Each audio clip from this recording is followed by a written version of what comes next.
Dr. John Sharry. John trained as a scientist, social worker and psychotherapist. He's director of the Parents Plus charity and a weekly columnist with the Irish Times. He's the author of 10 books on positive psychology and mental health, including 3 best-selling positive psychology books, and is particularly interested in how a psychological perspective is crucial in understanding how people respond to the current and future crisis. And the title of his paper is Hope in the Face of Disaster, Creating a Sustainable, Viable Future Path for Civilization. So thank you very much. It's great to be here talking today. I'm a big fan of Social Justice Ireland and the values they propose for how society should be shaped. I'm aware in giving the talk, it's quite a different talk. What I'm talking is a little bit of an outsider in some ways. I'm also taking quite a long perspective as well in terms of looking at the direction of civilization and where it's going. Because I think quite a lot of the focus is always on the short term, and we need to look at the real long-term understanding of where things are going and take a long-term perspective. What I wanted to look at is take a long view, because there's an assumption even throughout most of the mainstream systems is that the future will be the same as the past, whereas I think we're entering into a very new, different era of the future, a very, very different pathway that we're going forward in humanity. And if you look at this future, it's beset by a lot of difficulties that are coming. There's an assumption that we've had since I suppose about the Industrial Revolution, we've had this sort of steady, well not steady, but a general progress of growth of industrial, and then peaks, maybe a little bit slump backs, and then a growth of peaking and going forward. And think what's the future? We always assume we'll get back and we'll keep going up on this merry path. But actually there's a reason to suspect that all that's coming to an end in the relative near future. Particularly notably, as most people have noted today, is about the problems with the current economic model, that it's quite unstable. That in fact people said the 2008 crisis highlighted that we were in a financial bubble, that actually was quite a brittle financial system, that the problems in Lehman Brothers rippled around the world, really brought down the whole economy. Nobody really realised how close that came to banks actually all shutting up, ATMs not producing money. And in fact it only was stopped by massive intervention on part of the states, who have actually spent all the states and central banks have spent all the resources propping up the financial system. And of course it's still just as weak as ever, with large amounts of debt that cannot be paid back. In fact, as one of the speakers this morning understood, was talking about how the majority of money in the system is actually just digits in a bank that actually doesn't properly exist per se. So there's a huge weaknesses in the economic model. In fact, not only was it a financial bubble that started 2000, we could say it's a financial bubble started in the 19th century. That is likely to have a much bigger unfolding. So the actual current economic and financial model is usually unstable. I'd be drawing on the work of Richard Dutwaite, if you want to look at the reference to that. The second main problem is the resource shortage. We require currently over 90 million barrels of oil a day just to keep the show on the road. Any depletion in that will bring the whole thing to a heralding crash. In fact, some people say the crisis in 2008 was related to the peaking in the supply of oil, which brought a peak in the price of oil, which caused the banks to reduce their credit, which then caused the first crash. Now, oil supplies are complex in that there's a stability at great cost at the moment, but of course resources, that will not last. So we will have a peaking of oil and other important resources. If you think that's not a big issue, you have to realise the entire world you depend on is dependent on this, including your agriculture. The agricultural system is completely dependent on oil and the rapid supply of oil in terms of pesticides, herbicides, machinery, refrigeration, production, and so forth, and storage, production of plastics to house the oil. In fact, here's a shocking statistic, for each calorie of food you eat, it takes nearly 5 calories of oil for you to eat it. So that if oil is supplied, then in fact your food system will collapse. In fact, you saw that when there's a peaking of oil on this side. That's only one of the resources that are probably, we could all say water, name them, uranium, all supplies are vastly running out, which will mean that you'll have a peaking and collapse of supply in the very near future. Ecological, if that wasn't bad enough, we have ecological destruction. We're currently in the 6th great extinction of species on the planet. We're wiping out species at 10,000 times the normal rate of species extinction, and the main cause of that is ourselves, yours truly. We're wiping out the oceans and also most of the large fauna and small fauna. If you think that doesn't matter, a lot of people, distance is just about polar bears in the Arctic. Your entire life depends on all those small species. If you just take the example of the bees, which we're currently challenging with colony collapse, they do all the, they're responsible for all the sort of pollination of all the plants, which we rely on greatly. So if this isn't bad enough, we also have climate change lurking back, and this is even worse problem than the other three, and in that it's a complete game changer that could actually wipe out humanity in many ways, because we're currently on a path of 2 degrees. That could go to 4 degrees, which would lead to sort of catastrophic. You think the typhoon in the Philippines is obviously a very serious event in a decade or so. Even at current rates of warming, they could be yearly events in several locations around the world. Of course, let's look at this in more detail. So that's pretty grim news, isn't it? Pretty grim news, isn't it? People don't like this news. There's a conspiracy to all the media and everyone not to report it. Our politicians don't report it either because everyone's focused. We'll talk about this in a minute. So who's responsible for this? What's causing all this? And it is in fact very simple answer. It's our unsustainable growth, business as usual model, which is colluded on by a financial system which makes it possible, and also by a political system that makes it the only imperative. The only reason politicians get elected is they succeed at more economic growth and so forth, which leads to more ecological destruction, which leads to more depleting of resources. The two main problems: depletion of resources in the natural environment and ecological destruction, mainly via carbon emissions into the environment. That's the most horrific one. So, but why do not people, if that's the case, why would people not stop all this madness? Why would they not say, let's stop this? Let's stop this if people are doing this. And what's the basic problem? And the basic problem is this, which is we're in a terrible bind, if you like. Modern industrial society, which has given us great benefit, which we all enjoy, including this conference today, all the food we have that's shipped from all over the world and so forth. But it requires continual economic growth in order to avoid collapse. It's like a mathematical thing. Any economist knows that if you get several quarters of economic recession, you'll then get quite a serious depression. So they have to get the economic growth started. It's not enough just to maintain things. You need economic growth to maintain the system.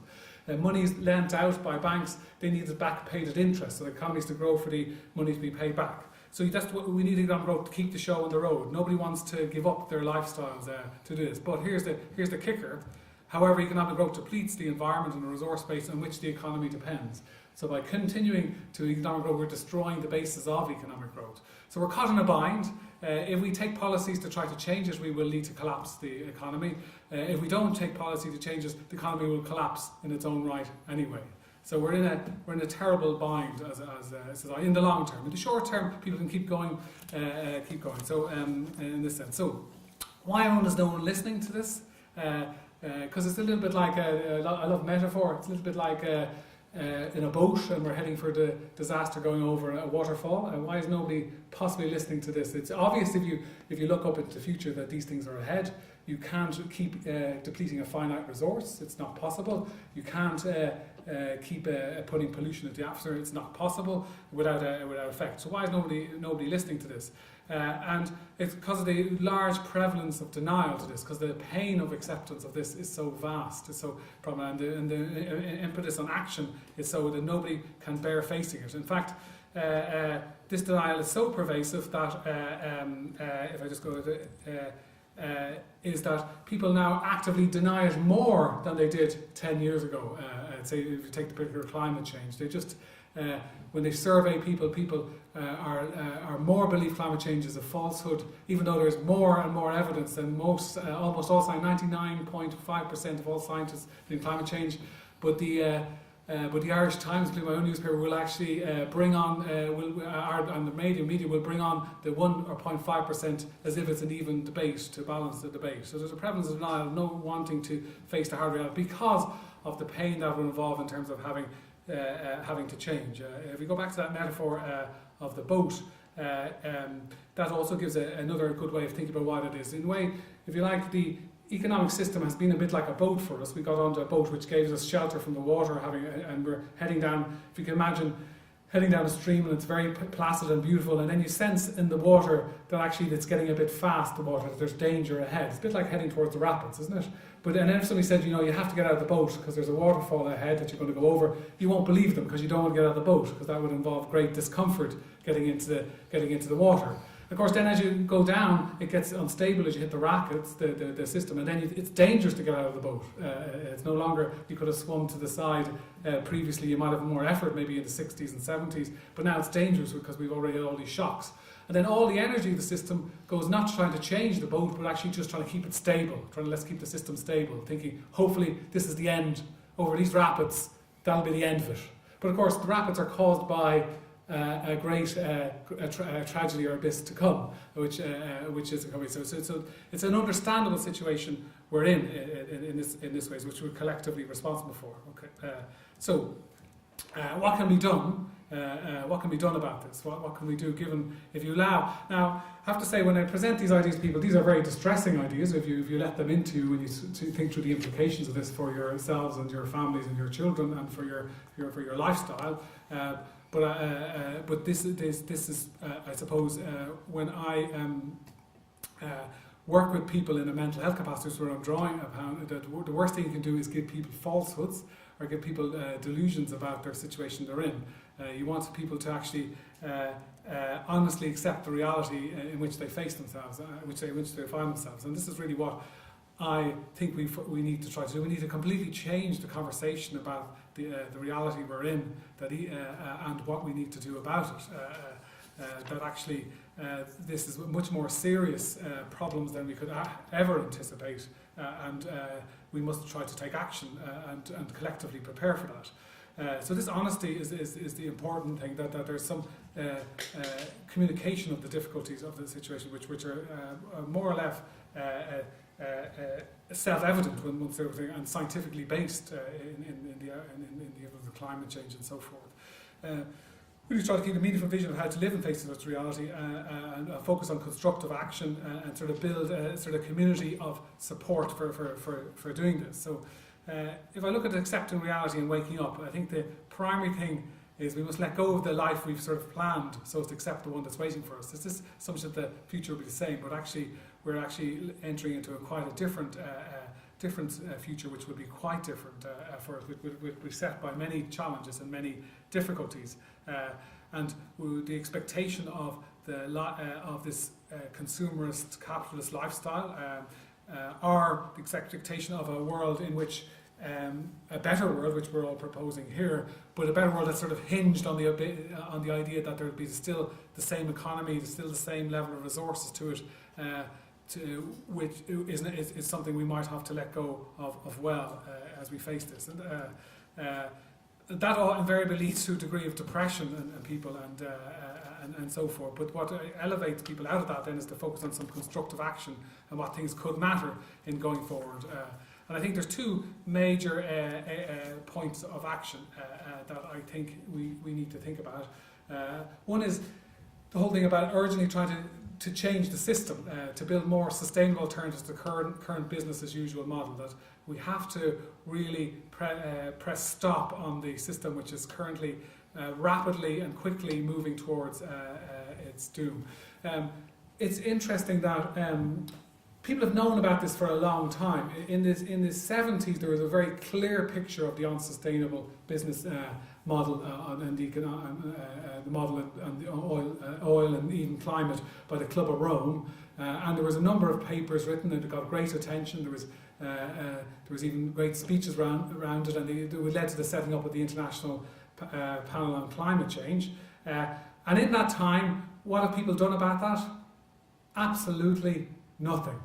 In fact, what they've done is they have moved even quicker to consume more resources and to hasten in fact, more emissions being put into the atmosphere in that time than the entire 50, 60 years before that. In fact, not only have they done nothing, but even things that were heralded as alternatives to the business model, like to some degree China, to some degree the Soviet bloc, all of them have completely abandoned, in terms of they're slightly more community-oriented, slightly, I say, more models of economy. They've completely abandoned those and completely joined in the party, and let's burn the planet as quickly as we can. So there's almost been no progress, in fact, a massive, rapid opposite. So there has to be some sort of way, how can we arrest this trajectory that we're on, build some more alternative models to the current business use model. And then within that, we also need to look at preparing for and building lifeboats of resilience to survive the coming crisis. How can we build a resilience within this?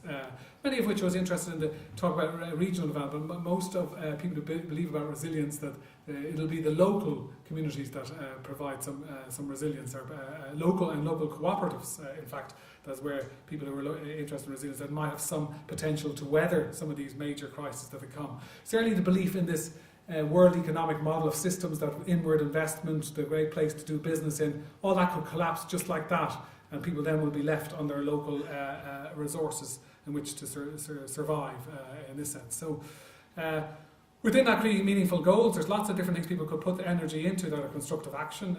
Clearly in the climate change, setting goals for reducing CO2 emissions and using renewables, but certainly in resilience, building local economies, drawing on local resource, community farms, local energy, sustainable housing. These are actually incredible ways of actually building sustainable communities, building local employment. These all have benefits in their own right. People won't be rich, but people could work together and properly build resilience for the future. But there's no policy to build or sustain these initiatives. Setting, there could be a national level of meaningful goals, setting national goals for energy independence or food security. Ireland actually depends on, I don't know the exact stat, but the majority of food is import, even though most of our agriculture is targeted at export. And you can see even with the challenge of the Mark and the Italian company there recently, that if your international market disappears, then your whole system, local system disappears. But if we could reorient that to more national goals for food and energy produced in Ireland for natural consumption, which keeps the money and the economic system with Ireland, builds thereby sustainability. We need to be realist about this, that there's no magic here. Hard times are ahead. We are living in, I said to people, you're living in the generation that had it all. The future generations will not. So you can tell your children that they'll be looking back at this generation who had all these resources, and they will not have them in the same way. So the future will not be the same as the past, and we have to be realistic about our goals. We won't be able to avoid 2 degrees of warming in the planet. That's actually already built in, which is going to bring catastrophic weather events. But we might be able to avoid 4 degrees, which is probably game over for most species on the planet. If we reach 4 degrees, that'll definitely involve the melting of all the ice in the planet over the coming decades and hundreds of years. We won't be involved in eventual collapse of the current industrial model, which will involve the loss of our consumers' lifestyles and wealth, but we might be able to build more sustainable local alternative models of living. So we have to be focused on realistic goals in what we can do. And within that, to quote by Rob Hopkins, who's the founder of the transition movement, if we wait for governments, it'll be too little, too late, as we know. If we act as individuals, it'll be just too little. But if we act as a community, we might be enough, just in time. So we need to try to find some communities that support and action around addressing these issues. I love stories and metaphors to try to communicate this, as well as science. Science and hard facts doesn't seem to work. But if we look at the metaphor, 100 years ago, we all know this ship, the Titanic, HMS Titanic. They said it was invincible, wasn't it? It was God couldn't bring it down or sink it. You could also, AKA industrial civilization, which we all enjoy. We're all on the Titanic, but we know what happened. Down it went. So when it was hit by ice and it was definite to go down an hour and a half, the engineer warned the captain it must, because he knew, like the scientist, he knew that it was going to go down. The captain said, "No way, it's not." They all denied it. They wouldn't get on the lifeboats for a period of time. So there's a number of many choices, but there is lifeboats to be built. It's not going to be as good as the Titanic, but you see the guys in the lifeboat in the front. So there's some hope and optimism in this, but I think we need to be realistic that actually the Titanic of our industrial collective civilization will sink, or will be very likely to do that in a large sense. And many of the choices we have are reflected by how we manage that, what lifeboats we could build, how we can try to maintain that, and how we can try to maintain values and human dignity in this very difficult future, and create meaningful goals around that. Perhaps we didn't like the Titanic after all, in this sense. So just to finish with a quote, while the coming crises are inevitable, how humans respond is still unknown. We still have choice and there's a lot to play for, and this is where I want to focus and talk without giving people falsehoods about how things will play out. And I finished with a quote by Václav Havel, which I love really, because I do a lot of things about saying you have to be optimistic about the future. I'm not sure if that's the case, if the facts are very difficult, but I think you should be hopeful. And he says hopeful is definitely not the same thing as optimism. It is not the conviction that something will turn out well, but the certainty that something makes sense regardless of how it turns out. So hope is a commitment to make sense of the future without fooling yourselves about what the outcomes might be. So if you're interested in more, you could look at the book I contributed to, developed by FASTA, which Fleeing Vesuvius, Overcoming the Risk of Economic and Environmental Collapse in this sense. So thank you very much.